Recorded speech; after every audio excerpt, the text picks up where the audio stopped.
here's what we got to acknowledge. Because everyone's like, man, he was so good in the preseason. And preseason doesn't matter. Oh, yeah. I know preseason doesn't matter. We all know that. Let's go back, though. He was fine last year. He wasn't always in the lineup, but when he was contributing. He was like 0.4, 0.5 points a game. This guy has as many points as some goalies. I think his next game will be his 19th or 20th. Something like that. And he's got 1 point. He's got a goal and a disallowed goal.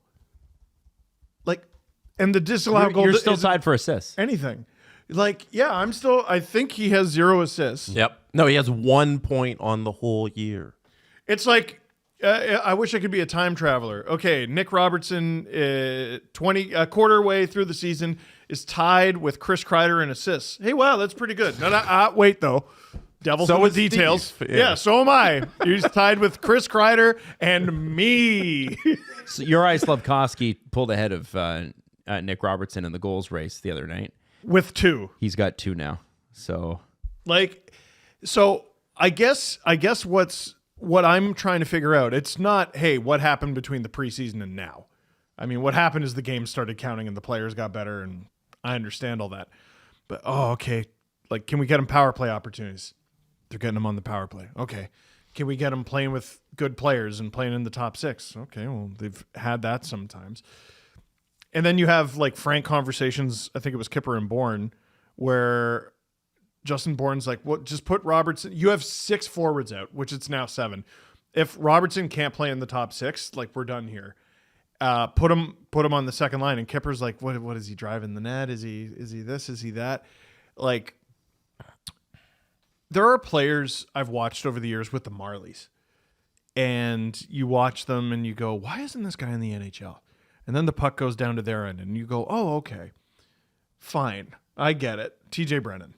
Oh, yeah. I've never seen a more monster. He might be the most gifted offensive defenseman I've ever seen. Bobby Orr, Paul Coffey, Erik Karlsson, screw them all. TJ Brennan in his own end. Holy shit. What are you doing? And every time the Leafs get hemmed in, I'm like, who's out there? Who's at there's 89. And it's not even always his fault. But we accept that about an offensive player if they're scoring. He's not even scoring. So what am I missing? Other than I feel like what's missing from his game, that was a conversation for a month ago, and now it's purely confidence. You have a 2-on-1 with William Nylander, and the outcome is a weak backhand. That was the worst moment of the whole week. I almost cried. Dude, I laughed out loud. It was sad. I tried to spin it into a positive. He needed that shot. Oh yeah, no, a weak backhand right into Bob's chest. I was like, no, he needed to do that. He needed to feel like he could do that. No, every play is just him going, and he's upset and it's what was interesting about last season, and they're not going to do this, but if I remember correctly, there was a totally bizarre stretch where he would get healthy scratched, and then the next game that he played, he would score. But he would only score in the game after he was scratched. Right.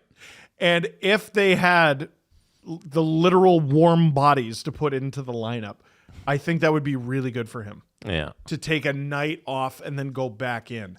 But they straight up don't have the horses right now. Right now, they don't have a choice at all but to play Nick Robertson. But it's also he's getting the opportunity because they don't have a choice to put him in the lineup, and he's not seizing this opportunity. Well, are you replacing Matthew Nyes with him? It's replacing a Jeep with a smart car. Mm-hmm. It's not the same thing. And Bobby McMahon, same thing.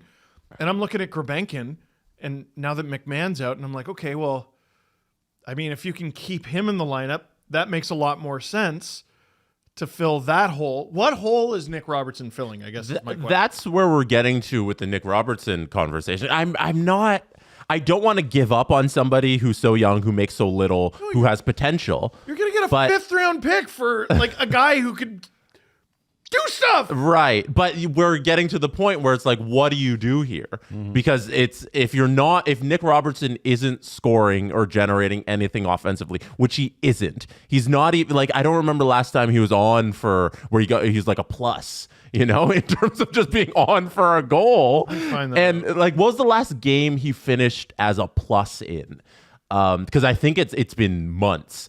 And so I don't know what he's doing here. Right. What's your role on this team if you're not an offensive? Because you're not good defensively. You're not a center where it's just like, oh, you're a good defensive center. You're a scoring winner. Big. You're genetically not. You're not big for nothing. Oh shit. At least big for nothing players are big for nothing. He's not anything right now. And it was Carlo Koliakovo. They ran a clip about how Robertson's turning into Liljegren 2.0. And the conversation... He also does not have an assist. The conversations... Timothy does have an assist. Oh, he got one? Yeah, he got one. He got one! Yeah. The Liljegren conversation and the Robertson conversations are starting to mirror each other. What do you do? Because people are going back to, Liljegren, he had that good stretch when Morgan was out or when he was playing with Morgan and he had those good couple weeks. And you go back to the Robertson he had those good couple weeks last year. But then He's drawing penalties. We like that. Good also, he's young. He doesn't make a lot of money. Although Jesse screwed him out of that. Yeah. You're like, oh, he draws penalties. Well, and now he that's done. can't do it. You don't want to give up on this young player. And then now Liljegren goes away and everything's kind of fine. So I worry like we're reaching that point with Robertson where it's like, yeah, we'll trade him and everything will be fine. The thing about the Liljegren thing is he was clearly a favorite of the previous administration, and some even Dom I think wrote in a recent article like it was probably a mistake to let him go, and like I have to be honest, like I had moved on from that player. I just was like not. I'm like, there's nothing here to support this. This administration and coaching staff loves Robertson's effort. Yes. But he there's tries no production. his ass off. Yeah. It drives me nuts. Here, Robertson in his first 8 games was a plus in 4 of them. It was even +1, even -1, even +1, +1, +1. So a streak of +1 in 3 straight games that ended on October 24th. That was the last time he was a plus in a game. So when I said Robertson hasn't been a plus in months, I'm not exaggerating. In over a month. Over a month. Like, and his shots on goal are pathetic. So he had in his last game where he was a plus against St. Louis, he had 5 shots on goals. And now on goal. Since then, 1, 1, 1, 1, 1, 1, 1, 3, 2, 1, 2. I'm the biggest detractor of plus minus, so I don't want to take too much from it. But well, how about the shots on goal then? Shots on That's goal, his lifeblood. 100% means something. He's not getting shots. And when you watch the game itself, you recognize Nick Robertson's out there because he's the guy who's trying the most but doing the least. Well, and like so again, 17 minutes he played in that game against the St. Louis Blues. He's not playing nearly as much, but it's still like it's not. You know how you see a guy play like 4 or 5 minutes and you're like, oh, well, the coach doesn't even give him a chance. 11 and a half, nearly 12, 10 and a half, nearly 12, nearly 11 exactly, 12, 10 and a half, 16:53 in the game against Utah. It's a lot. One shot on goal, for God's sake. And 13:27. Like he's playing. And every time you ask Craig Berube about Nick Robertson, he says, I feel for the guy. He's working hard. He's just not getting the luck. And I'm just waiting for the moment for the luck to turn around, and it hasn't come yet. I almost feel like you can't trade him. What are you getting out of a Nick Robertson trade other than a roster spot? Like that's a good point. Dude, you got to keep playing the guy until he gets out of this, and then you reevaluate. You don't sell somebody at the very bottom of their value. I bet you could waive him and not have somebody put in a claim. I honestly think you're right. Way. I think he might sneak through waivers. I think he could. I think the Penguins scoop him up immediately. That's actually a good point. They scoop him up I immediately. take back what I said. Kyle Dubas Put him with exists. One, because they stink, goals. and 2, Dubas is like, I was the very smart man who picked him, and also the very smart head of scouting who I stole from Toronto. Yeah. Told me to pick him, so we're going to be very smart and take him. And we're gonna break bread, not with our enemies, though. Also, aren't they like so been starved 30? together. Aren't they like 30th in the waiver order? He's 100% a Penguin. Yeah. No, yeah. Like- He's absolutely a Penguin. Yeah. I'd be like, if I'm Brad and I'm trying to trade him, that is my first phone call.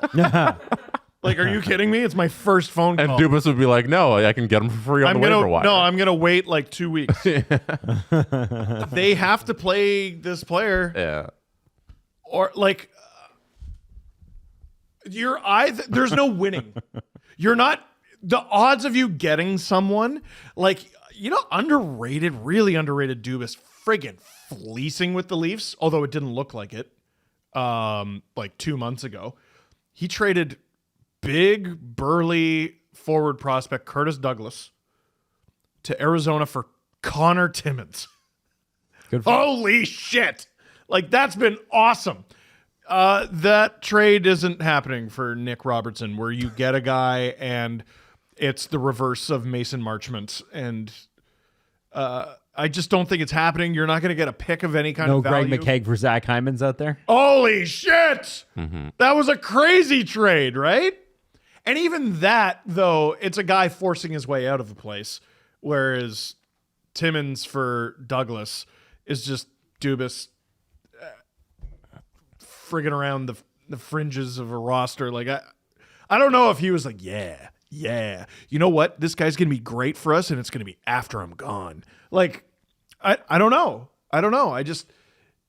You're not going to win that trade, and you're either going to trade him for a trade that is nothing, or it's a trade that you lose because Nick Robertson turns into Nick Robertson.